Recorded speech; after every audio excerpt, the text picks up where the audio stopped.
السلام عليكم ورحمة الله وبركاته. كتير كتير كتير مبسوطين نرحب فيكم يعني في هاي الجلسة. أهلا وسهلا. Welcome, مرحبا. This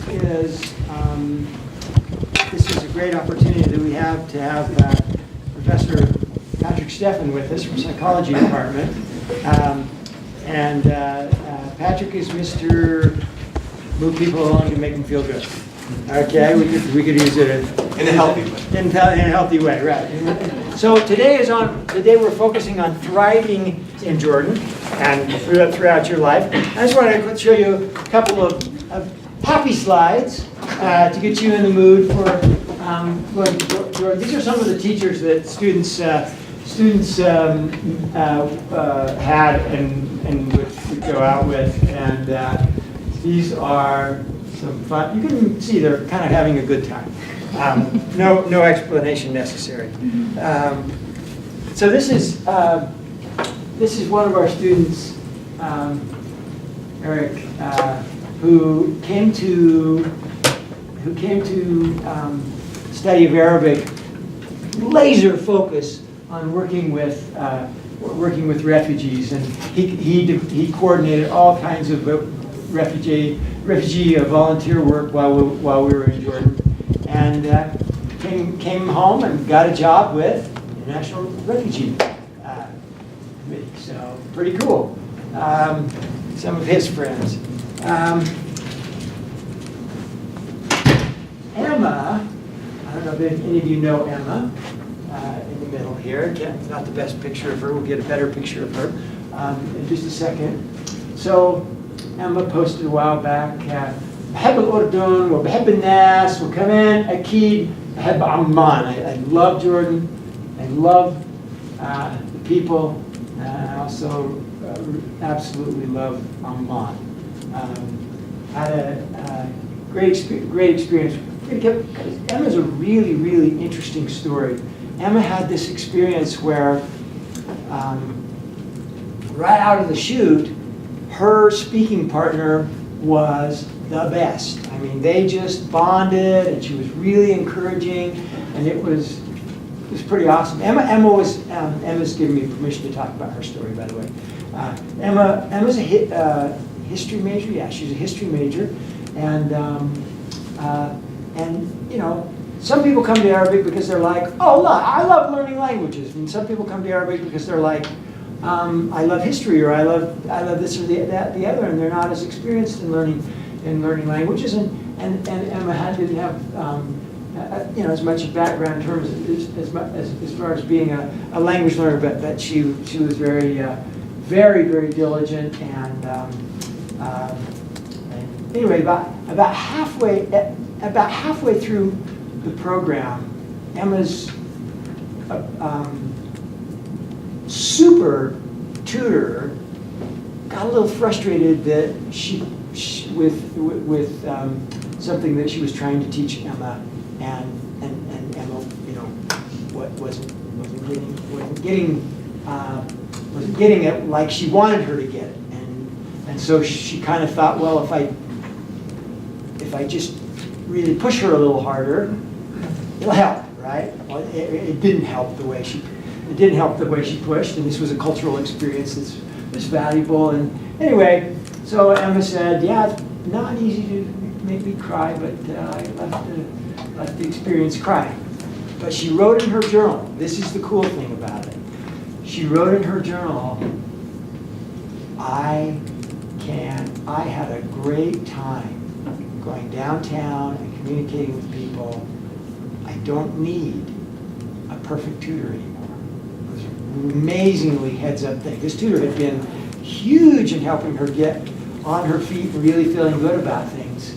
And I stumbled with the tutor it was fine after that. Things, but she had the presence of mind to be able to say, you know what, I can do Arabic. I don't need my tutor to tell me that I can do Arabic. She may be disappointed in me, but I'm not disappointed in me. I can do Arabic. So it's a cool story. Let's see. Here's Emma, graduation. Yeah.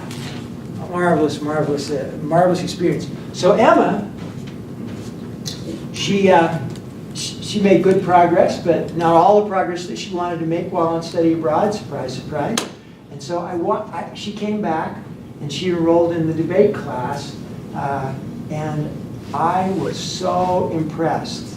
By the end of the debate class, I walked in, and I think I actually have footage of this. She was talking about gun control in Arabic in a way that I would just knock my socks off. I was like, holy cow, if your tutor could see you now. Anyway, really, really cool. So Emma went on, and she got a job in Boston, where her job involves helping refugees find jobs. And she said, today I kept thinking of a Syrian gentleman I helped with a resume last week. My questions about his previous jobs quickly digressed into a discussion of his homeland. He proceeded to describe, among many things, the fruits, the running water, and the beauty. Why have we forgotten the humans of Aleppo, or for that matter, Syria? Why have we stood by and allowed this tragedy to go? Anyway, she had this really, really powerful experience of being able to connect with this person. So, without further ado, I'm going to turn it over to Patrick to talk about getting through some tough spots. Okay. And whatever else he thinks is a good idea for us to talk about. Sure. This is going to go over. Okay, so I want to talk about stress reduction, stress resilience, and stress awareness. So these are three key areas that are potentially going to be helpful to you. They're definitely helpful in a clinical sense in helping people with depression and anxiety, but also in terms of performance in music or performance in sports, or hopefully for you guys in performance in language. To start off on a really negative note, so when we look at this right here, does the perception that stress affects health matter? The association with health and mortality looked at over 28,000 people. They found that if you think that you have a lot of stress and you can't cope with it, you will die earlier. Isn't that great to know? The happy message to this is that it's the perception that stress negatively impacts health in combination with high levels of stress. This is what predicts early mortality. But if you do not perceive that stress is negatively impacting your health, even if you have lots of stress, you don't die early. So is it your perception, is this too much? Am I out of control? I can't handle this. This is drowning me. Or you say, I've got a lot of stress, but I know what I can do. I can cope with it this way, and this way. That makes all the difference in the world. So that's what we want to focus on is how do we accept the fact that life is stressful. Being here is stressful, I'm sure, in this time of the semester. How many people feel stressed right now who are heading towards the end of the semester? Anybody have, me too. Anybody have a great way they deal with stress? You say, if I do this, this works. Okay, nobody? Does anybody have a thing? Oh, we've got one here. I either people watch or take naps outside. Okay, getting outside, I think he also fresh cooks. air. I also cook. Cook. Yes, please. Exercise every day. Exercise. It's a great way to burn off excess stress hormones. You guys have things that you do to cope with stress you know will never work, but you do them anyways? Netflix. So underlying the Netflix comment is avoidance. We all do this from time to time. Is you go on the internet. I saw this meme the other day. I wish I brought a copy of it. It showed this picture of this stick figure running up the hill, and it has his goals way up there, and there's this big gorge, and it says internet. So he's about to make his goals, and then he gets stuck looking at memes and YouTube clips and Netflix and whatever else you can do on the internet. Patrick, can I just interrupt for just 1 second? Sure. I meant to mention it this morning, or today. So the devotional we had today couldn't have been better timed. So tell me about it, your takeaway. I loved that it was just like, you just gotta accept what comes to your road. So this is the guy who was the dean of Harvard Business School. Okay, I actually have a little bit of sense of some of the stress that goes just staying in the business school as a faculty member is a crazy thing. But one of the things that he said in terms of what is the enemy of, when he talked about avoidance, he talks about, distractions are one of the things that really gets in the way of our moving forward. But the other thing, anybody? He said the number one problem is pride, right? The number one problem is pride. And every year we have students who come here who say, I don't do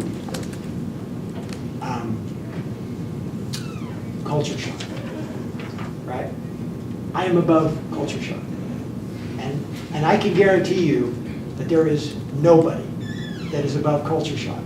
One of the biggest surprises, I'm not saying that you're going to have culture shock. I'm just saying that there's nobody that's immune to culture shock, right?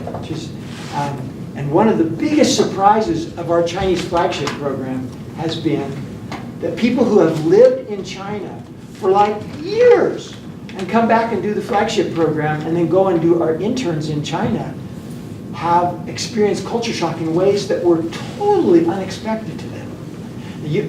Yours is not going to be, you're not going to have this experience, because what they're talking about is that these people were held to a higher bar because their Chinese was getting so good, and because they were in a company where they needed a scapegoat, and the gringo was an easy scapegoat, you know? So people would get blamed for problems that would happen in the offices. It was the dumb foreigner, you know, that was his fault, you know? Anyway, so long story short, if you are thinking, if you find it in your heart that you're thinking, I don't know why we're talking about this, you know, then I would just say, try to open your heart up and think, maybe there's something valuable here for me.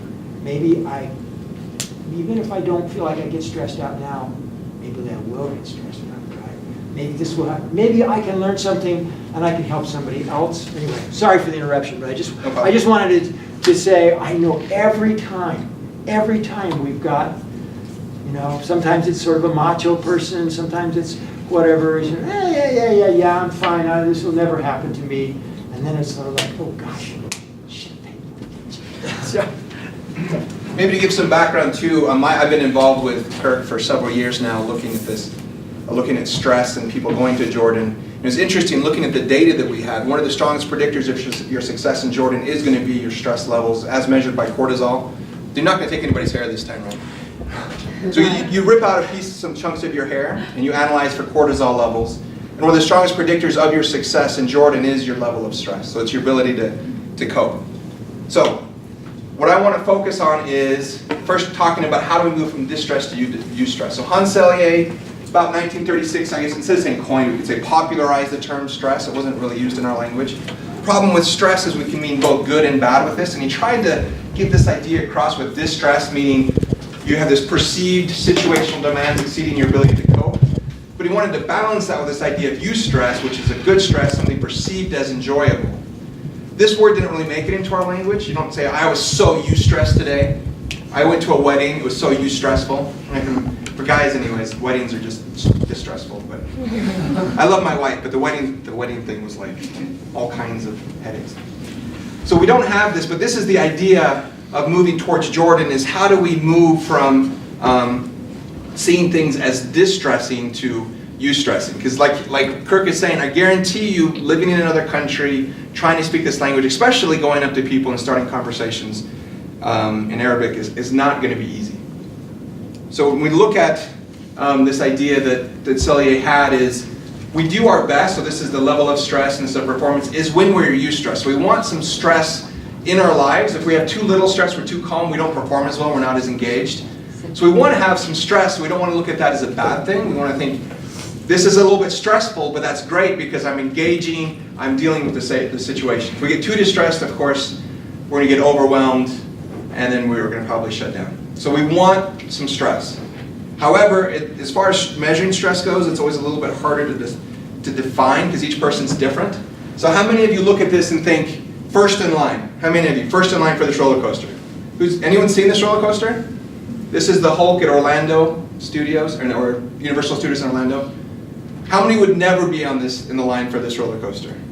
A couple people, not something they want to do. When I was first looking at this, I was thinking, what would that be like? That'd be awesome. Other people were like, this would be a horrible experience. So for each of us, our stress, what stresses us, and what our stress resources are is going to be different. So when I work with people with stress, a lot of the first question is, they want to know what reduces my stress. How can I reduce the stress? Of course, we have if you see the metaphor coming here, I'm playing up to you guys. We see an iceberg, and what do we know about icebergs? 70% of it is below. What did I heard it, someone saying it? 70% of it is below water. So most of it's Surface. below water. So when we talk about reducing stress, this is great, like a Band-Aid, but we usually want to know what's underlying our stress is going to be even more helpful. So how do we respond to stress in the first place? So this is more like, we've had something difficult happen, now we want to unwind. How about in the moment resilient and responding to stress? And of course, why do we get stressed in the first place? So if we can identify what our stress triggers are, get down to the core of that, all the better. So I want to approach it today looking at why do we get stressed in the first place, so looking at becoming more aware. I think someone used the term acceptance. Was that one from the talk today, Kirk? Was it, well, you said pride, but they also mentioned acceptance of where we are in life? Right? Or did I hear that someplace else? Maybe you heard he mentioned of distractions, avoidance, you know. Oh, so, avoidance, yeah. okay. So acceptance, one of the key things in life is we need to accept where we are. It doesn't mean that you get stuck there, but you need to be aware of who am I right now, what's going on, and what can I do about that. And then we can move into how do we resiliently respond to stress, and then end with habits that are related to stress. So just to emphasize again about our stress levels, Americans are as stressed as they've ever been. If you look at the American Psychological Association reports on stress, if you're interested, you go to stressinamerica.org. We're mostly stressed by, what do we have? Money, work, the economy, then relationships, family, personal health concerns. So health, people, and money is usually what gets us going. We have a hard time when those things are impacting us. So why do we get stressed? So two key things is how we perceive ourselves. Do we perceive ourselves as capable or weak? And how do we perceive the world? Is the world safe or dangerous? And sometimes it can be easy to think about Jordan or another country. Oh, that'll be so easy. But when you get there, maybe you don't feel quite so safe. So if we perceive ourselves as weak and our world is dangerous, then we're going to be experiencing a lot of stress. And I think this is what happens with some people when they go to a foreign country and start learning. Personality and life experience impacts how we perceive the world. So in terms of personality, do you think introverts are more stressed than extroverts? So this is a psychology question, but what do you guys say from your gut? Some people say no, some people say yes. Yeah. Neither is more stressed than the other. That distinction is based on how people deal with their needs when they have them. Okay, so they can deal with things differently, but it doesn't mean they have more stress. Introverts basically means they prefer to be in smaller groups. Extroverts maybe like larger groups and like to be partying. But it doesn't mean that introverts are going to be any more stressed. And a lot of times people will pick the environments they like to be in. So if you have control over, well, I'm going to go hang out with a group of friends compared to I'm going to a large party and put a lampshade on my head and start dancing in the middle as an extrovert. We can choose a lot of our environments. So just because you have a certain personality type doesn't necessarily mean you're going to have more stress or not. So how do we resiliently respond to stress? One of my favorite quotes from Viktor Frankl, this is from Man's Search for Meaning. He said, "He who knows the why for his existence will be able to bear almost any how." Of course, he didn't actually say this. He's quoting Nietzsche, who quotes frequently throughout Man's Search for Meaning. Does anyone know Viktor Frankl's story? Yes, please. He was a professor. He studied the human experience and how they handle things. He wrote a manuscript. World War II happened. He went into a concentration camp. 3 years there. 3 years there, separated from his family, got through because he was thinking of his wife, and he found out afterward that his whole family had died. His main outcome was finding meaning in existence. He found that all existing had meaning, even if you died. Like, living wasn't the answer, it was finding the answer. Thank you. That's excellent. So he's an existential. Wow. So he's an existential psychotherapist. He found meaning in serving other people in the camp. So he came in as a medical doctor. He served other people. So instead of focusing on himself, how can I help those around me? And that got him through. So for 3 years, he didn't know if his wife was alive. He was writing her letters. At the end, he found out that everyone died except for one sister. Everyone else was gone. But and then he dedicated the rest of his life was towards what he called logotherapy or meaning-based therapy, or called the will to meaning.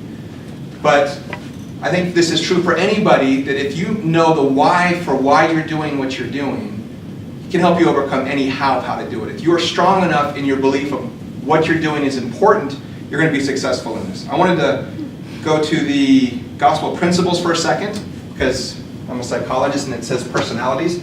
So this is page 13 of Gospel Principles. It says, we've developed personalities and talents while we lived in heaven. We were not all alike in heaven. We were given different talents and abilities, and we were called to do different things on earth. We can learn more about our talents and callings when we receive our patriarchal blessings. Heavenly Father has chosen the time and place for each of us to be born, so we can learn the lessons we personally need and do the most good with our individual talents and personalities. The reason I bring this up is a lot of people think you have to be the same. Sometimes it's moving to this kind of clone mentality. But it says God has blessed us with individual talents and personalities. And we shouldn't think that we all have to respond to things in the same way. Elder Clark really stressed that this morning, talking about you are unique. You have,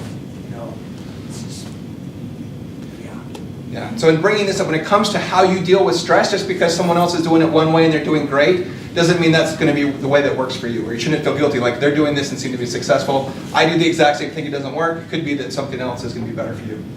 Elder Worthland says it is erroneous belief that all members of the church should look, talk, and be alike.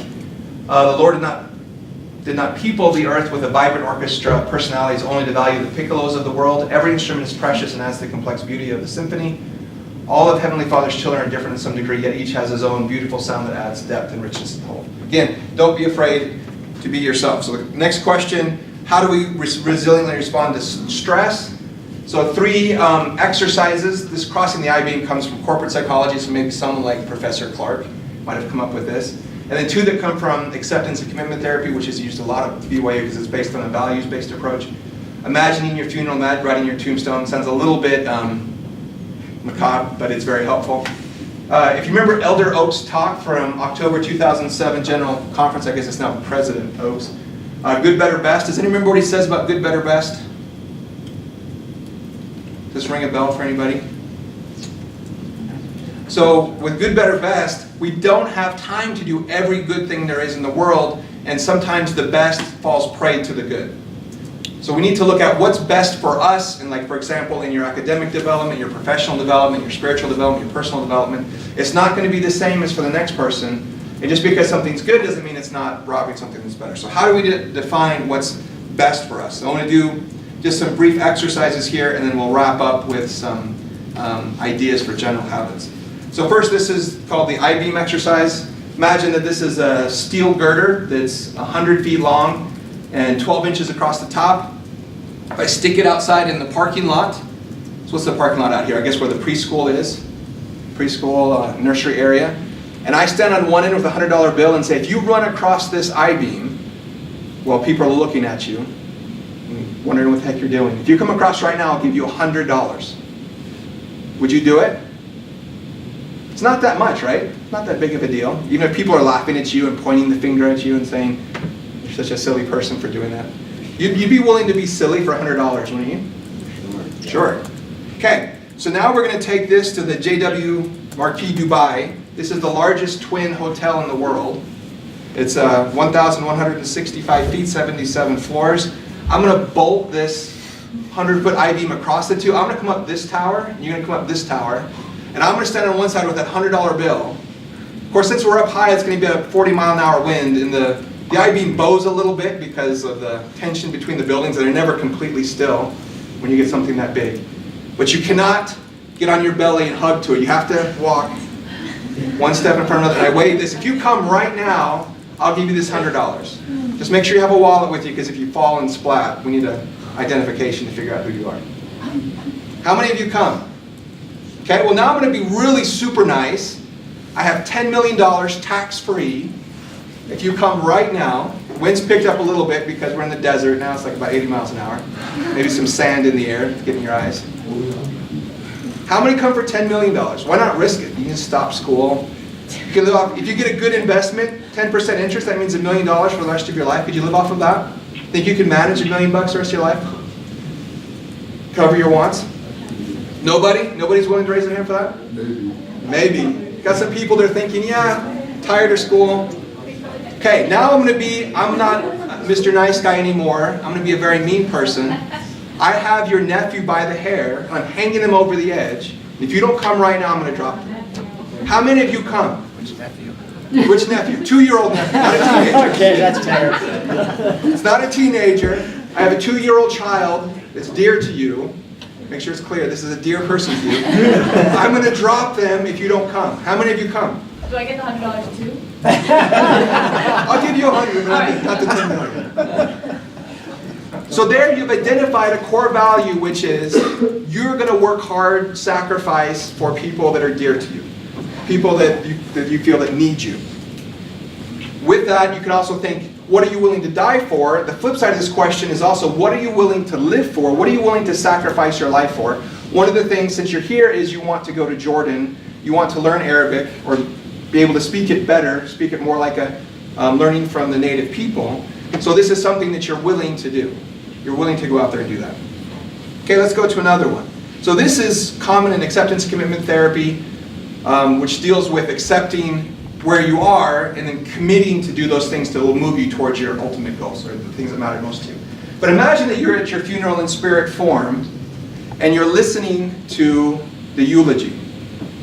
What would you think people would say about you? So imagine you lived a good life, or you could, since you guys are younger, you could think, imagine you lived a good life that you would like to have lived. What would you like to hear said about you? What would be worth hearing? How many want to be said, oh, he or she was a workaholic and nobody ever saw them because they were always working 15-hour days? That's not very common, right? That's not a common thing. How about this person was kind and compassionate and helped others? Is that something people like to hear at their funeral? So if you could think of, if you want to jot down a few notes, what would be some key, you just write in adjectives. I don't want you to write in full paragraphs here. What are some adjectives of, maybe they were kind and compassionate, maybe they were dedicated to an important cause, maybe they, help me out here, I'm trying to think of some ones that I put on there. They were a good teacher, so I like being a professor. They did a good job in their career of trying to help other people. As you're thinking about that, I want to give you, this is from Bronnie Ware. She's an Australian nurse that works with palliative care, so people in the last 12 weeks of life. And she collected a list of things that people regretted as they were dying. So these are people usually with advanced stage cancer that was inoperable, and they were waiting to die. So in having conversations with these people at their bedsides, these were the top things that people did not wish for, did not want to hear in their eulogy.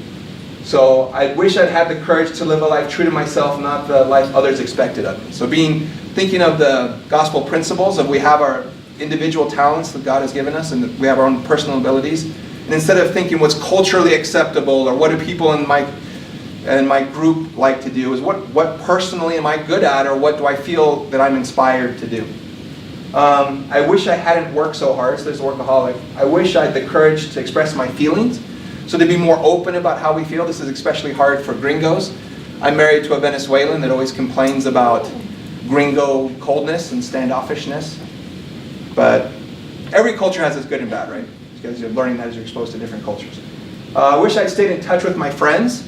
As college students, you're probably starting to experience this. If you're especially not from Utah, as you move to college and as you move to jobs or you move to study abroad, sometimes it can be hard to keep up with people.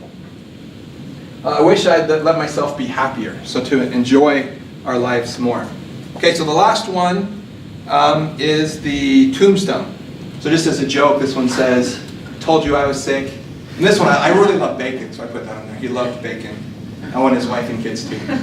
But here's some better tombstones. This one says, let me see if I can see it from over here. She touched everyone with a special love and kindness. This President Howard W. Hunter, a prophet and a kind, patient, courteous, forgiving man. So some five nice adjectives that could describe them. So I just want to take we're going to take like 2 minutes. I want you to discuss with your neighbor, what would you want written on your tombstone?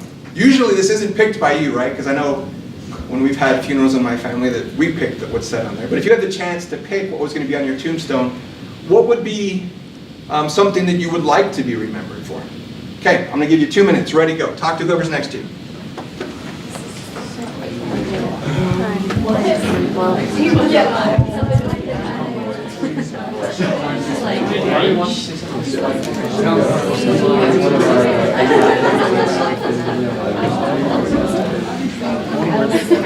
Well, you go first. I think I want the life and service of others.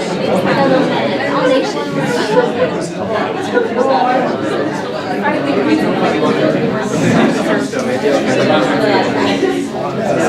think live life and service of others.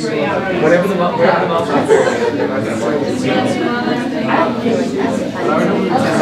Actually say what I wanted to say or probably.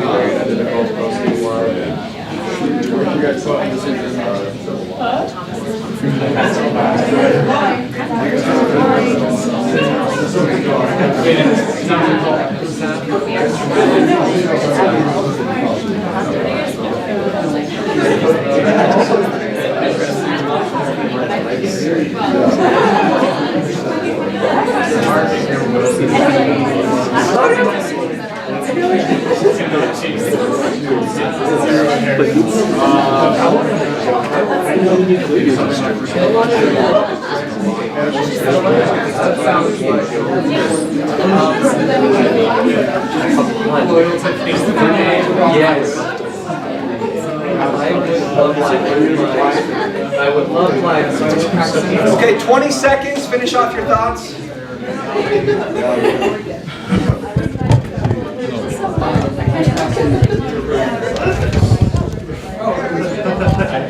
Just tell me the part that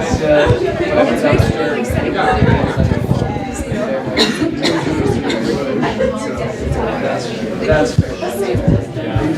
Depends on the time. The rush.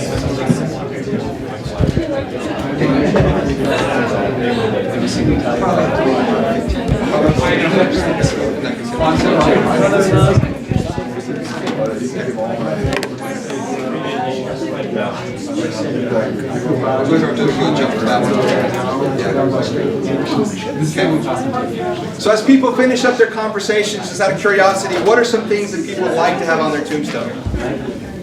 You can volunteer your neighbor. Say, my neighbor said something really cool. I definitely want a pun on mine. You want what? A pun. A pun? So I can bring joy and dad jokes to people beyond my mortal. So you want something, he was known for his humor, but do it directly through a pun.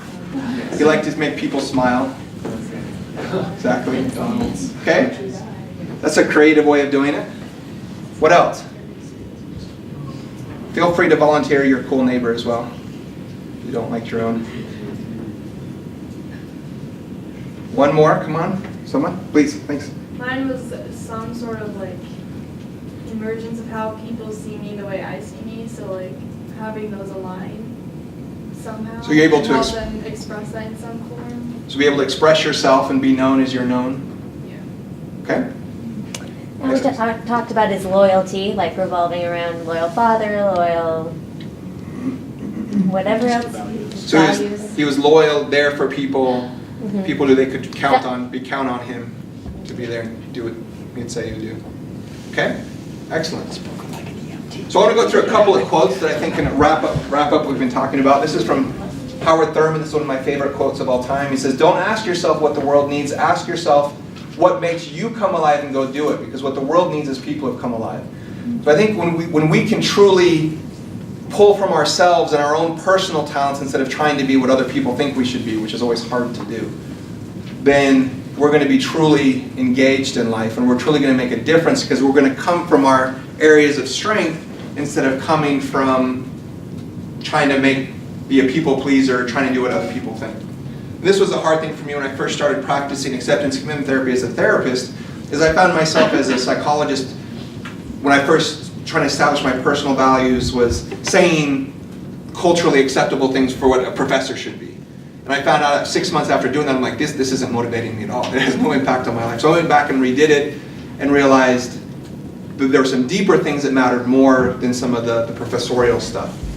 And And so I had to take a step back and realize what really motivates me. Another quote that's similar from Pasteur.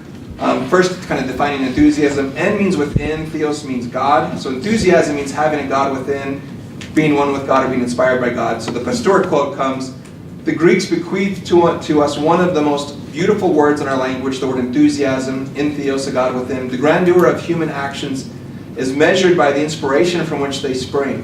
Happy is he who bears a God within and who obeys it." So it's kind of similar to the idea of Howard Thurman, that when we're truly enthusiastic with what we're doing, if we have true deep enthusiasm, it's because we are connected to a higher spirit or to God in what we're doing. Okay? So now we're done with resilience, and now we get into the specifics of stress reduction. So first, behaviorally, so this is a famous quote from Aristotle, "We are what we repeatedly do. Excellence then is not an act but a habit." So we get in the habit of studying, we get in the habit of practicing, we get in the habit, someone mentioned exercising, we get in the habit of different activities that are important to us. One day of working hard at something isn't going to make you an expert at it, but if you consistently work at something and keep moving forward, eventually you will be good at it. Does everyone heard that this really isn't from Aristotle? You know who this quote's from? Who's this quote from? Richard G. Scott. No? Well, he did say something like that. We become what we want to become. We become what we want to be by consistently being what we want to become each day. Yeah. That's what. Okay. Maybe. So he's probably building He's off probably of this. okay. So anyone heard of the historian Will Durant? So Will Durant summarized one of Aristotle's books and came up with this quote. So these are Aristotle's ideas, but they're Will Durant's words. He put it succinctly more than Aristotle could have. So part of it is behaviorally what we do each day. So when it comes to stress reduction and stress resilience, how do we live each day? Exercise is an excellent one. Taking a walk out in nature can be an excellent one. Cooking healthy things can be an excellent one. Something that we can regularly turn to as a way of doing something that we enjoy and helps us to relax. Another one from Epictetus, a famous Stoic philosopher. People are not disturbed by what happens, but by the thoughts they have about what happens. This is at the core of cognitive psychology or cognitive therapy. Aaron Beck and Albert Ellis, the two founders of cognitive therapy in the 1950s and 60s. This was the first quote that wasn't them speaking in both of their books. In cognitive therapy, and Albert Ellis is his rational emotive therapy is what he called his. But both of them, it's basically, it's not whatever happens in the world that matters so much, it's how we interpret that. What does it mean to us? And if it's our perception and interpretation that matters, well, we have control over that. We can learn to perceive things differently. We can learn to interpret things differently. So cognitive therapy, cognitive behavioral therapy, at its core, is learning to address what is our habitual way of perceiving the world, what's our habitual way of interpreting the world, and trying to make that a little bit more realistic, and in certain ways maybe a little bit more optimistic if we have a tendency towards pessimism. And this has been found to be very effective in the treatment of, say, depressive disorder, anxiety disorder, for help people to step back and think, I'm having the thought that, and then they start, that's what can cause them stress. For example, I don't know if this has ever happened to you, you come out of the testing center, you just failed the test. What thoughts might come to you? Oh, there goes my grade. This grade, so maybe it's the first test of the semester, now you've given up on that class for that semester. Could someone have the thought, I failed that test, therefore I am a failure?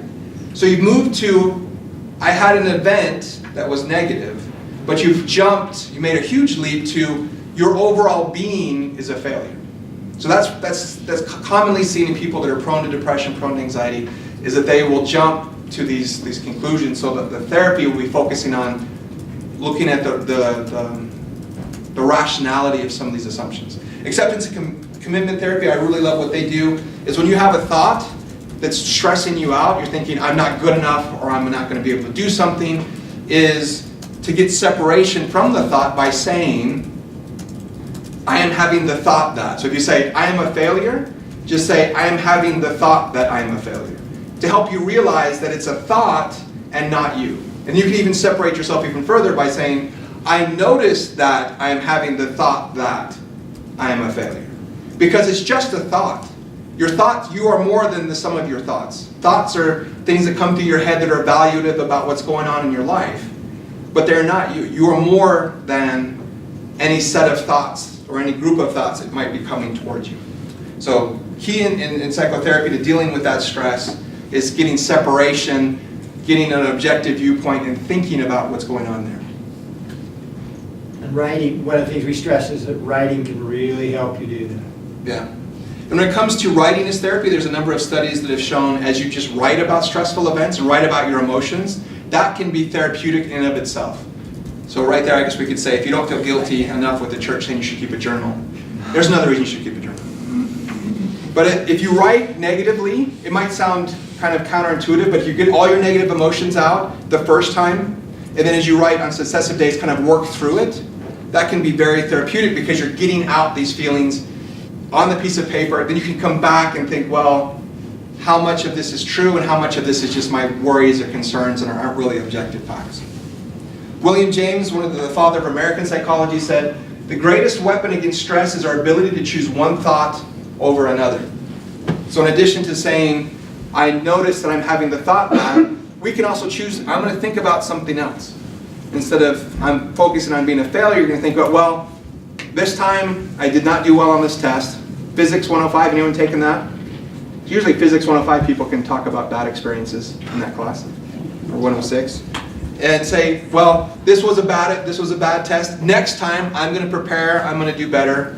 I'm going to identify what I can do to overcome that. President David O. McKay said, he said, you tell me what you think about when you do not have to think, and I'll tell you what you are. Thoughts make us what we are. So another thing to think about is what is our typical, well, how would you say this, your typical flow of thoughts as you're just walking through life? Do you find yourself being negative about things in life? Do you find yourself just kind of being neutral? Do you find yourself being positive? This is something, again, you can become aware of, your habitual flow of thoughts, and you can do something about that. So anyone practice mindfulness before? So what's the first thing you learn as you try and do mindfulness, when you try to sit quietly with a still mind? The mind is always going. The mind never stops. Whenever you try and be quiet, focus on one thing, you'll realize your mind's got all kinds of stuff going in there. So the mind is always flowing with thoughts and ideas. So the mindfulness, cognitive therapy, a lot of these things deal with how do we slow that down and become more aware of it. So as you begin mindfulness training, for example, or mindfulness meditation, you can start to notice, be aware of, what is my typical way of thinking about, evaluating, judging, being in the world. And as a plug for, I think it's Jared Warren has a class now, Psych 350 something, which is meditation. So it's meditation for everyday life. Okay, last slide. So, small and simple habits. This is usually what people want from me when we talk about stress reduction, is what can I do right now because I feel stressed? First, one of the simplest things you can do is change your breathing. Americans in particular are famous for doing what's called over-breathing, meaning you breathe more than your metabolic needs demand. And when you breathe more than your metabolic needs demand, you put yourself into a mildly stressed state. Why do we do this? Because Americans live off of adrenaline, probably caffeine and other things as well. But we live off of adrenaline a lot, so we live in this kind of semi-tense state because I've got this project and this other thing, I've got to keep myself tense and ready to go. And you end up with this increased breathing pattern where you're breathing more than your body needs. It puts your body in a state of chronic tension, which can lead to chronic back pain, chronic neck pain, chronic headache, and immune suppression and elevated blood pressure. Because all kinds of physiologically negative things for you. So biofeedback, one type of biofeedback is called HRV biofeedback, which teaches you to breathe at about 6 breaths per minute. The average American breathes closer to 15, so you're slowing it down and learning to put your breath in called resonant frequency, which we won't have time to talk what that means, but it helps you to sync your breath at a very healthy level. The BYU Counseling Center on the first floor of the Wilkinson Center has biofeedback equipment that's accessible for students to use. You just sign up and go use it. And in mindfulness, in studies of people doing mindfulness meditation over years, they naturally gravitate to about this 6 breaths per minute without even trying. So there's something, that's what we call it resonance frequency, is because there's a resonance to the body between respiration and the heart pumping that gets us into a very relaxed state. And this reminds me of, was it Alma 37, 6 and 7. Any scriptorians in here remember that scripture? By small and simple things. A lot of people think this is, fist bump for that one. So they think this seems so simple, and yet if you practice this regularly, and if you meditate, you're probably going to naturally gravitate to this. You're going to put your body into an easy, relaxed state that will be refreshing and replenishing to you. Taking breaks, research on ultradian rhythms, which means that our body physiologically pulses. Our metabolism is not constant. We go from highs to lows in about 90-minute cycles. So it's a bad idea to try and study from, like, say, 8 a.m. to 12 p.m. Taking breaks will increase your ability to do well. So don't try and push through things. So the idea of taking ultradian rhythms, you ever heard of Pomodoros? Pomodoros is work for 25 minutes, take a 5-minute break, and do something else, then come back to it. So you try and do intense work for 25, and then break, 10 minutes for 25 break. Some people swear by ultradian, which is more of a 90-minute cycle. Some people swear by this 30-minute cycle. The idea, though, is you want to break up your work cycle. The longer you study, for example, if you're going to read a book, I'm going to get this book done from this intensely boring book from 8 a.m. to 12 p.m. What happens about 10 a.m.? What's your attention level like? Well, it's a PM or AM. Either one. It's just going down and down and down and down. So it's better to break it up. Physical activity, people mentioned going for a walk in nature, doing exercise, and then I guess to wrap up with, if you go to the Counseling Center website, so this is CAPS at BYU, I clicked on it so it turned light darker blue, CAPS at BYU.edu. They have a biofeedback and stress management section with lots of handouts for specific things like doing imagery, doing progressive muscle relaxation, doing autogenics, doing body scan. There's different ideas of these exercises that you can do. And the beauty of it is all of us are different, and you can just try and say, what clicks for me? Because if you say, oh, I'm going to do the stress management thing, but it doesn't click with you and you don't do it, doing it once isn't going to get you there. As Aristotle said, excellence comes from habit, from what do we regularly do, what we build ourselves up to do. So that's what I wanted to present today. Any questions before I turn the time over to Kirk? This is it, you got the master. There and there. So you talked about like the thoughts and how like you need to change your thoughts. So that, I don't know, like what's the best way, because it's like kind of easy to think, okay, well I need to change my thoughts, but actually putting that into practice, what's a way that you found that people have done that that's useful? In CBT, we do a thing called a thought record, which is ABC of antecedent. The B stands for behavior or thought, and then consequence. So usually something happens, and then we notice an emotional reaction to that. But usually there's a thought in between. Someone said something, and then you felt bad. And then maybe the thought was they said something bad, and then you evaluated yourself, and that led to the negative emotion. Is to keep a record of what the thoughts were, what they made you feel, and then evaluate how rational is that thought? How real? Am I exaggerating that thought? And then if you keep track over time, because you can't do this all day long because you have your life to live, right? But if you do it a couple times a day, you can start noticing patterns. And one piece of advice that's worked well for me, that Aaron Beck recommends, is when it comes to your thoughts, what advice would you give to your friend? And the reason he says that is because we're all really strong self-critics, but we're usually nice to our friends. If your friend asks you for advice, do you tell them that they're stupid and to give up? We don't do that, but sometimes we do that to ourselves. You're so stupid, you should just give up. But we would never say that to a friend. So if we could step back and say, well, what would I say to a friend in this situation? And think about what would be a more realistic thought to say. But the thought record, if you look up, let me just see if we can Google this really quickly. Go to Chrome. So if we just say CBT, oh, come on. CBT thought record. If we go to images, we're going to probably see a ton of these. If we just find this is a complex one. Oh, come on. So let me see. Who does this remind you of?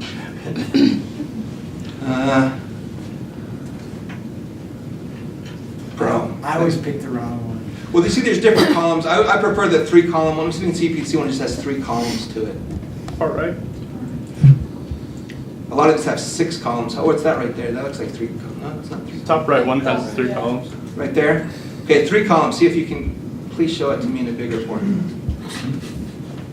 Oh, of course. Because it was Well, not now. anyways, it Not says, so something happens, feelings, thoughts associated with that. The 3-column technique is being aware of something happens, you have thoughts about it, you have feelings about it, and to write them down and see how realistic those are. So it's about identifying it in the moment is what can be most helpful to people. Is this is happening, being aware of it, and then and evaluating how realistic is this thought. If I call myself a failure after failing one test, and you say, yeah, that's maybe a bit of an exaggeration. I feel really bad right now, but it doesn't mean I'm a failure in everything. So you take a step back and think about what the meanings of thoughts were. Yeah, I was just gonna see if you heard of anyone having to adjust things, especially, being in the U.S. now versus when they're in Jordan, and what they have to do for that. Adjust. In terms of dealing with stress and what they're used to versus, I think from the records that I've read, I haven't had the chance to go there yet, but reading people's reports, it seems like one thing that happens is this thing of avoidance is something's difficult, and then I think there's like British students there as well one time, and it was like, well, this is important, so I'll go hang out with a British student because that's a really cool person. And so instead of going and kind of pushing through their discomfort with initiating a conversation with a stranger, they just went and talked to something that was more comfortable. So it's the initial. I would think pushing through that initial avoidance is going to be one key thing. It might seem hard. This is uncomfortable.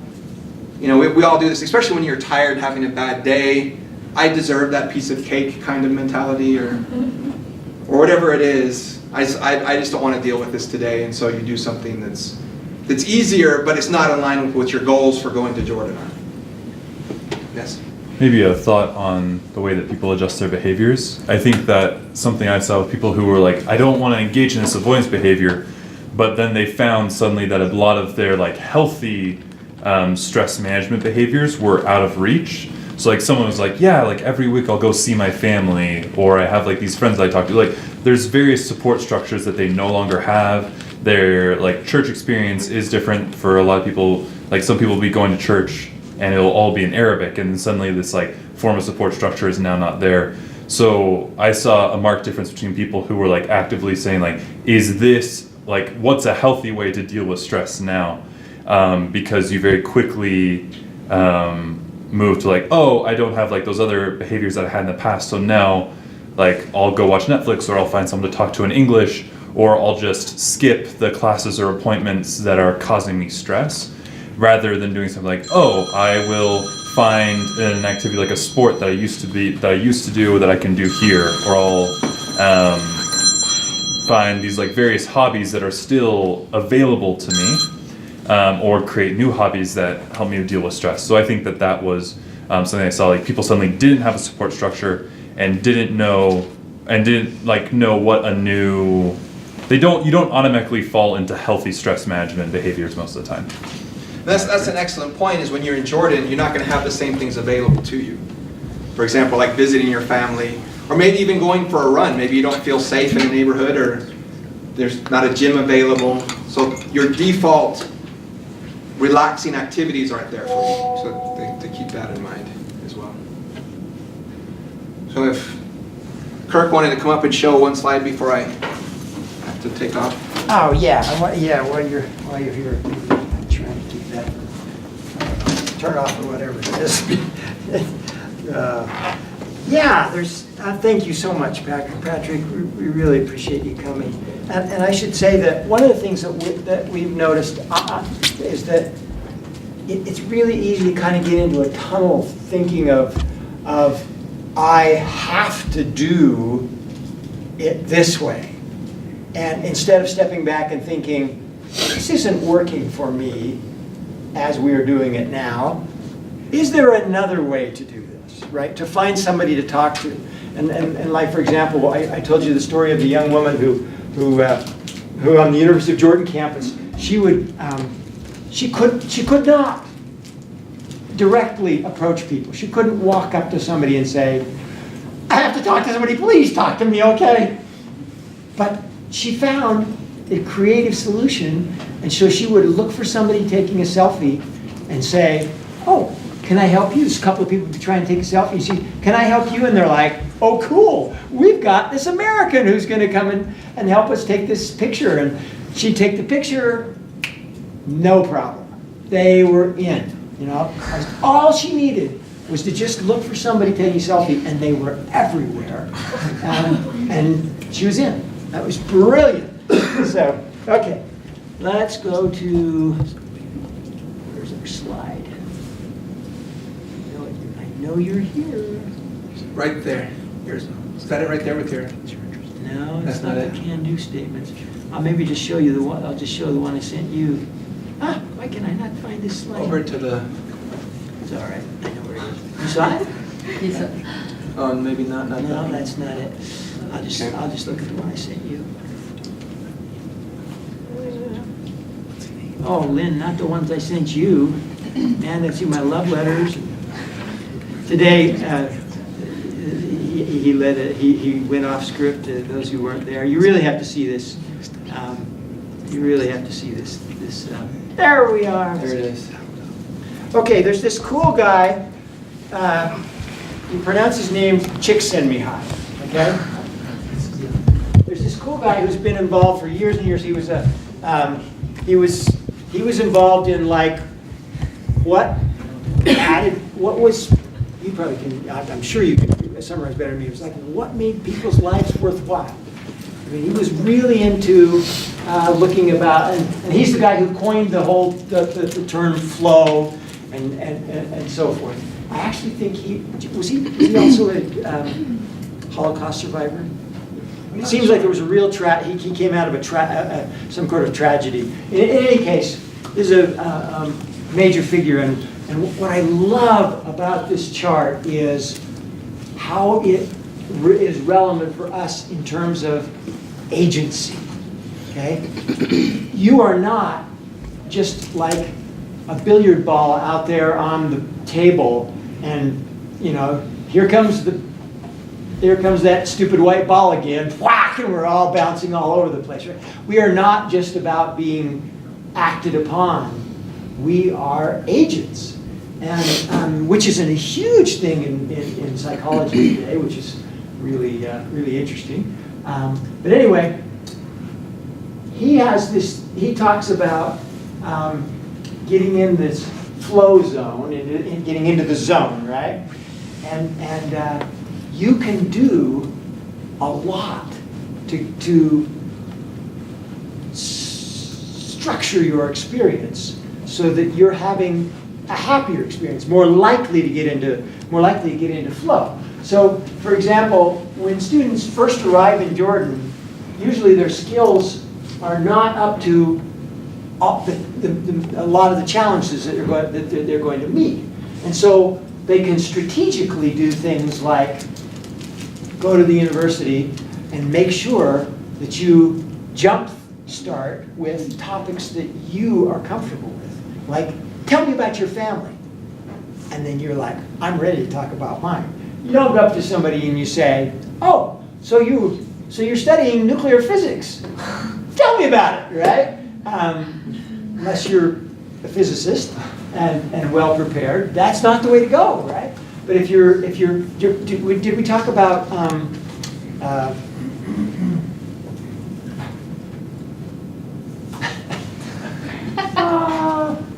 okay, there's an acronym that will all Jared and I will go, yeah.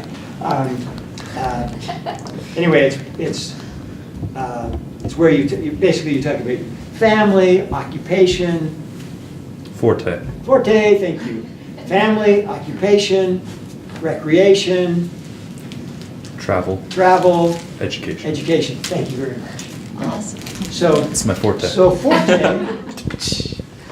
Forte was an acronym that we began using in 2011, and students would get ready to talk. They would be ready. They are primed to talk about family, occupation, travel, recreation. Got something out of order there, and education, right? So anyway, they're all ready to talk about those things, and they steer the conversation in the direction of something that they are competent in, right?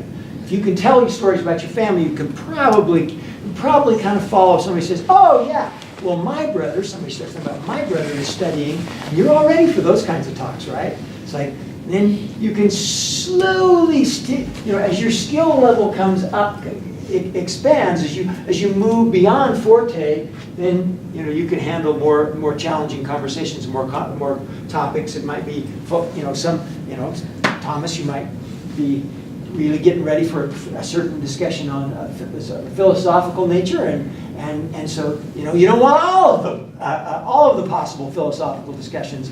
But if you've got your favorites that you're really ready for, then you can step up that. And that's a way to very consciously prepare and then guide the conversation so you have a much better chance of staying in the flow of things.